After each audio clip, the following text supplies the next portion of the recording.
Ladies and gentlemen, welcome back to the channel, and it's that time of year once more.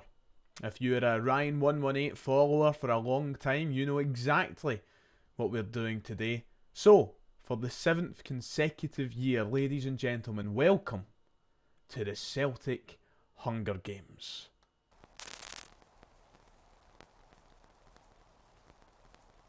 If you haven't already, please make sure to hit like and subscribe. It would be much appreciated, especially during this international break where we are running out of content ever so slightly. We're almost there. Celtic return this weekend, so if you are looking forward to that, please stick with me because we'll be back to the real thing very, very quickly. And I know this year I've gained a lot more subscribers than I had at this point last year, the year prior. This has been my most successful year on the platform. So a lot of you guys who aren't familiar with the history of this series might be thinking, Ryan, what the Christ are we doing today? Well, strap yourselves in because it's a journey, to say the least.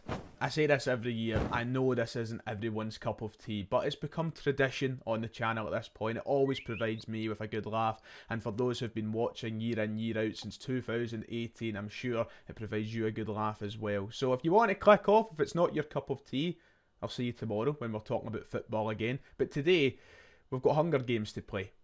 Who will prevail? It's a series which has provided shock winners and future prospects. It's one that has cursed the careers of future Celtic players. It's done everything this series. And today we write a new chapter in that. So sound that horn. Who will join our varied list of winners?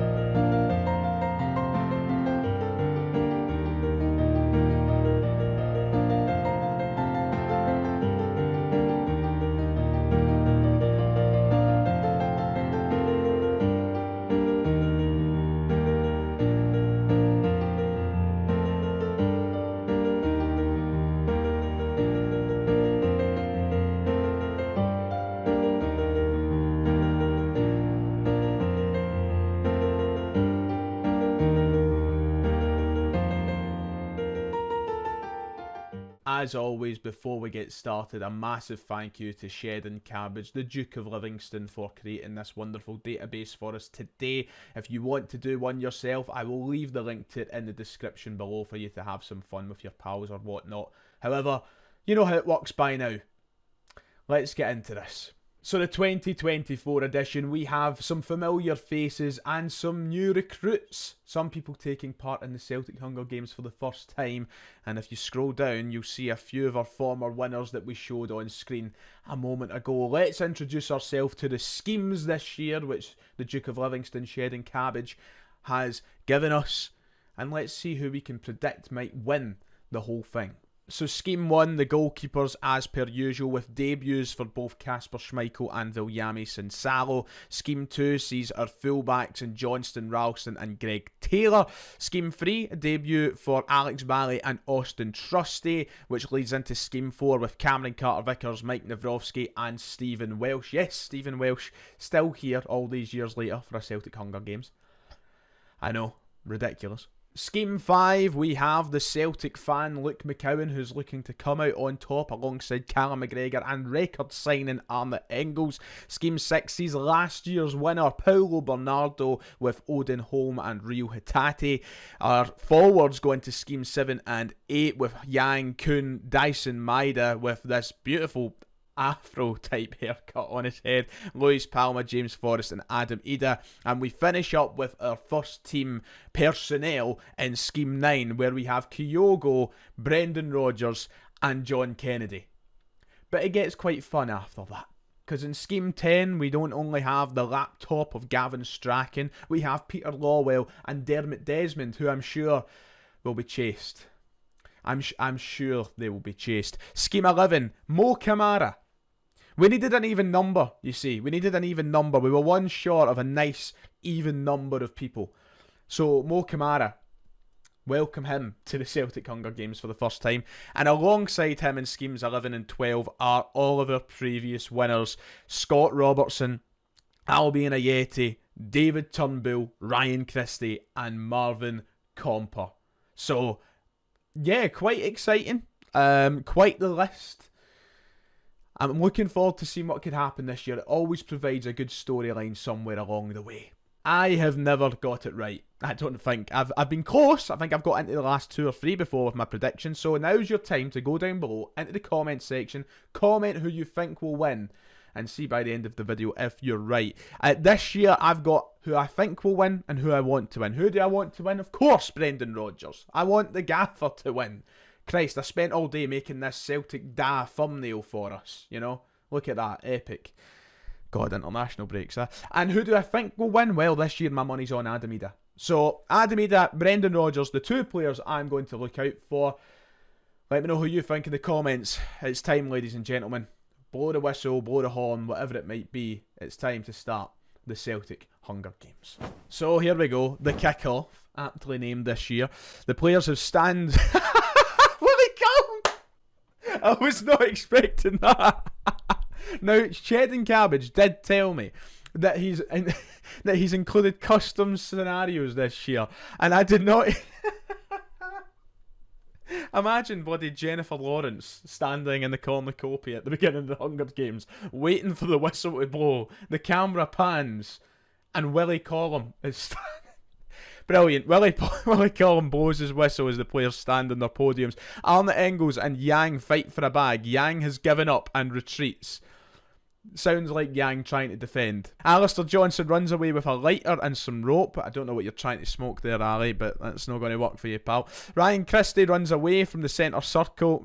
Gavin Strachan grabs a backpack, not realising it was empty. He thought it was the laptop. A Yeti has ran away. He knows how to win these things. Schmeichel has also ran. Kyogo has ran into the cornucopia and hidden. James Forrest has found a full canteen of water. McGregor runs away from the centre circle. Here we go. Dermot's getting involved, lads. Adam Idah, Lewis Palmer, Scott Robertson and Dermot Desmond share everything they gathered before running. Wow. Dermot Desmond sharing. Something we don't see very often. Sharing. Well done, Dermot. You're growing. You're learning. Greg Taylor scares John Kennedy away from the cornucopia. Big bad John, eh? What's happened there? Dyson Maida shoots an arrow at Cameron Carter-Vickers, misses and kills Alex. We've got a first death. We have the first death of this year's Hunger Games. Alex Barley has died after Dyson Maida misfit. Only Dyson Maida could do that. You know, that's like Dyson Maida going for a cross and it ends up in Rose Ed. He's aimed at Cameron Carter-Vickers. He's killed Alex Barley. We have our first death. Nicholas Kuhn has found a bow, some arrows and a quiver. Brendan Rodgers, Scott Bain, Luke McCown and Mo Kamara have shared everything, while Liam Scales and Viljamis and Salo fight for a bag. Marvin Comper picks flowers. This is a guy who's won it before. I can't question his tactics, but that explains what he was doing during his entire Celtic career. He was a wee flower picker. Albion Ayeti begs for Paulo Bernardo to kill him. He refuses and has kept Albion Ayeti alive. Albion Ayeti's given up before he's even got started. It's 2020 all over again, lads. And Peter Lawwell attacks Rio Hatate. I mean, if you're that desperate to sell him for the money, you don't need to attack him, Peter. And not much else happens at the end of the first day, which means we only have one death so far. Alex Barley. I'm hoping that isn't foreshadowing the rest of his Celtic career. Palma questions his sanity. So do we, Lewis. Turnbull thinks about winning for the second time. Dyson Maida has killed Austin Trusty. Where's that come from? Oh, Dyson, you sleek-it bastard. Dyson Maida's trap has killed Austin Trusty. Meanwhile, Anthony Ralston, Albion Ayeti and Rio Hatate are singing fucking nursery rhymes together. Peter Lawwell's thinking about the extra 10 pence he spent on a bag in the shops, and that's kept him up all night, as Stephen Welsh and Liam Scales do the huddle for warmth. That's right, the huddle. And apart from that, no more deaths after the first night. We're getting there. Christie practising his archery should really be practising his long shots, to be quite honest. But nonetheless, he's practising. Good on him. Meanwhile, whoa, something big. Dyson Maida and Peter Lawwell threaten a double suicide. It fails. and they die. What? What just happened? I don't get it. What do you mean it fails and they die? Surely if they threaten a double suicide and they die, that's six. It's a very sensitive topic. I warn you before watching these videos. Dyson Maeda and Peter Lawwell away. Not how I expected it to end for either of them. Johnston has injured himself. Just behave ahead of the weekend. Thanks very much, Alistair. Alan Engels has ran away from Brendan Rodgers. That's like a screenshot if you ever needed one. That's going to come in handy at some point in the future. This makes me laugh. Mo Kamara scares Marvin Comper off. Just enough said. There's an arena event. This is where it all goes down, and a tsunami has rolled into the arena. Cue PTSD from Copenhagen 2020. So Robertson survived, Vickers survived. McGregor has defeated Johnson in this scrap, but he's threw him into the water to make sure he dies. Poor Ali Johnson away. The captain's nope, you're not taking the armband off me, son. Turnbull survived somehow. Scott Bain has been swept away after his performance in Sligo. That makes a lot of sense. Comper and Christie have smashed their heads together as the tsunami rolls in, leaving them both to drown. 2 former winners wiped out at once because they had a fucking clash of heads. What's happened there? He has survived. Aidan Rodgers so far doing well. So far, another survivor. Paulo Bernardo holds Stephen Welsh underwater to drown. I'm going to use that throughout this season, that screenshot, I tell you. Dermot Desmond's got sick of paying Schmeichel's wages. He's held him under the water to drown. He's a goner, but Kyogo has survived. Strachan has been swept away. A few more survivors. No! He's gone! He's gone! Brendan's away! I don't believe it. Brodge! He's gone! Fatally injures himself on debris. Brodge, no! I believed in you, man. You just picture his final words. He'd have the most dramatic death possible. And during a tsunami, after all that reading up on Jessica Watson and how to handle yourself on water, and he's died in a tsunami. Rodgers, you've killed me. Home has done the same. Wow, we're a lot of people are going here. Mo Kamara survived, oh gents. Look, Mo Kamara's still here.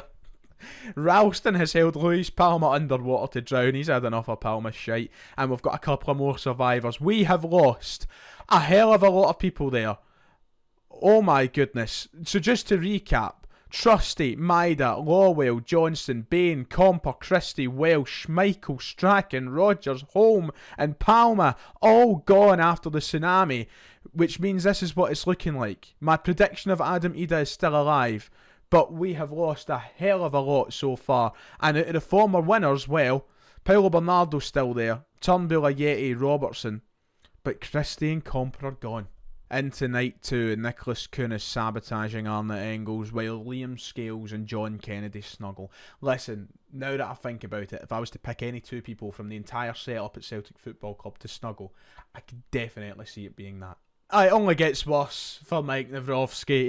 He's fucked it. He's fucked it. And it sums him up, really. He's fallen into a frozen lake and drowned. You fucking clown, Mike. 2 Effie Ambrose's backflips can be heard in the distance. Have I missed these? I didn't notice this at all. So we've had 2 deaths here. All the goalkeepers are gone. It's not a good day to be a goalkeeper. Bad day to be a goalkeeper. He's gone. Gavin, I remember Gavin disappearing. Mike Nawrowski gone. Viljamis and Salo gone. We're depleting in numbers. It's like Celtic's injury record over the last couple of years. We're on to night 3. Mo Kamara is tending to his wounds. Poor guy. As Albion Ayeti attempts to start a fire but is unsuccessful. That was pretty much his Celtic career. 6 games in, he attempted. He was starting a fire. He was unsuccessful. Kennedy's gone. No. John Kennedy. Greg Taylor, by the way. He's on a bit of a rampage. Greg Taylor. He's been a sleek-it bugger. He's killed John Kennedy. Albion Ayeti's scared off Arnott Engels. And Anthony Ralston and Scott Robertson are going hunting. I can't believe it. John Kennedy. Gone. Like that. 10 bell salute, everyone. Dermot Desmond's gone. And he's gone in the same fashion as Mike Nawrowski did. He's fallen into a frozen lake and drowned. Billions of pounds, but you don't know that you've not to walk over frozen lakes. Stupid.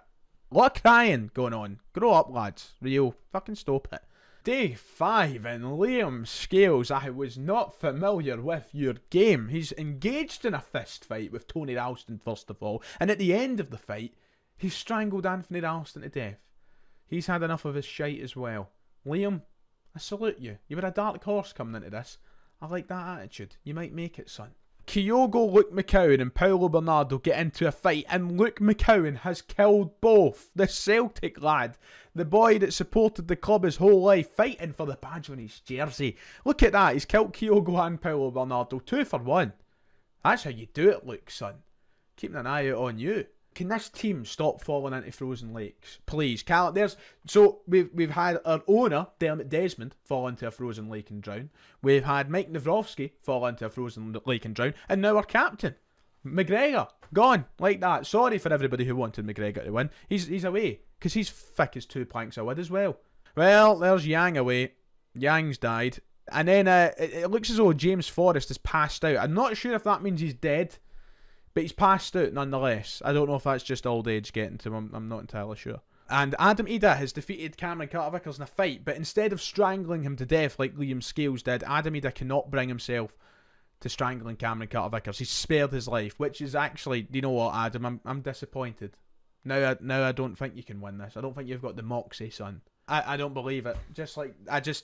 I've jinxed it there. He didn't have the moxie because he's just begged Scott Robertson to kill him.